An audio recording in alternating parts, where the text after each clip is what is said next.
कच्चे केरी और कच्चे टमाटर की चटनी। इसके लिए मैंने क्या क्या लिया है, कच्चा केरी लिया है, धनिया पत्ता थोड़ा सा लिया है, कच्चा टमाटर, ये देसी टमाटर है, मुझे देसी टमाटर बहुत पसंद आता है तो मैं ज़्यादातर यूज़ करती हूँ और जब तक अवेलेबल रहता है देसी टमाटर मैं उसी को यूज़ करती हूँ। ये कच्चे ग्रीन टमाटर हैं, इसका टेस्ट थोड़ा सा अलग है, मतलब ज़्यादा खट्टा नहीं रहता है और थोड़ा सा अलग ही टेस्ट है। और 4-5 कली लहसुन, थोड़ा सा मिर्च लिया है और लिया है जीरा, और इसके साथ मैं लूँगी नमक, इसमें डालूँगी नमक। स्पाइसेस जितना आपको तीखा चाहिए उतना ले सकते हैं और ये बहुत ही टेस्टी बनता है। फिर मैं एक थोड़ा ज़्यादा बना के उसको फ्रिज में रख लेती हूँ तो कुछ दिन चल जाता है और ये बहुत टेस्टी रहता है। आप किसी के साथ भी इसको खा सकते हैं, चावल के साथ, रोटी के साथ, हर किसी के साथ ये पसंद आता है और बहुत चटपटा रहता है।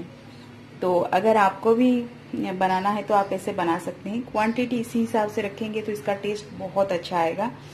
और मैंने जो अभी ये मैंगो लिए थे बहुत छोटे छोटे हैं, लेकिन थोड़े से येलोइश हो गए थे क्योंकि आजकल मौसम ऐसे बदल रहा है तो उस हिसाब से आम का कलर भी देखो, बहुत छोटे हैं लेकिन येलो हो गया है। ये पका नहीं है लेकिन कच्चा ही टमाटर है, तो सॉरी कच्चा आम है, टमाटर नहीं। टमाटर भी कच्चे हैं, आम भी कच्चे आम है, छोटे कच्चे आम हैं, तो इसका टेस्ट बहुत अच्छा आता है। तो मैं बनाती हूँ, चलिए देखते हैं कैसे बनता है ये चटनी। बहुत इजी है, बहुत टेस्टी है और ये फ्रिज में रखोगे तो बहुत दिन चलता है, बहुत दिन मतलब एटलीस्ट 2-4 दिन तो आराम से चली जाएगा। तो चलिए बनाते हैं इसका चटनी। तो ये सारा मैंने ले लिया है जो मैंने दिखाया था।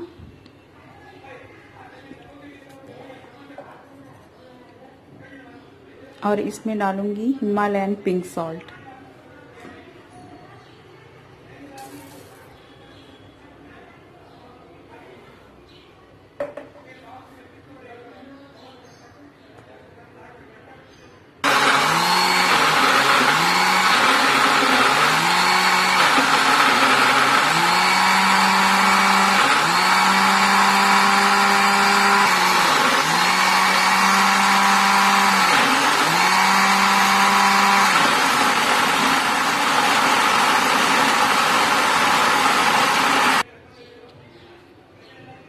इसमें पानी मैंने बिल्कुल नहीं डाला है और वो जो टमाटर है उससे पानी निकला है और सारा पूरा ग्राइंड हो गया अच्छे से।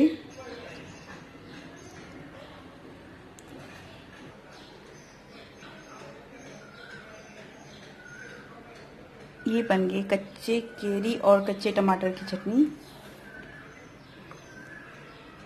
बहुत ही टेस्टी और चटपटा होता है और ये ट्राई करके देखना, ये बहुत ही टेस्टी होता है, हर किसी के साथ खाया जाएगा, मतलब कोई स्नैक्स भी रहेगा तो उसके साथ भी आप खा सकते हो।